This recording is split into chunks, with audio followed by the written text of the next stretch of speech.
хора, днес ще питаме ChatGPT топ 10 игри, които са най-хубави.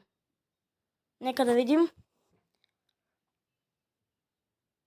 Значи, първа The Legend of Zelda, Breath of the Wild, втората е Red Dead Redemption 2, втората The Witcher 10 3, Wild Hunt, God of War 2018, The Last of Us Part 2, добре на пето, на шесто място Elden Ring, на седмо място Grand Theft Auto V, на осмо Hades, девета Minecraft, 10 Dark Souls 3.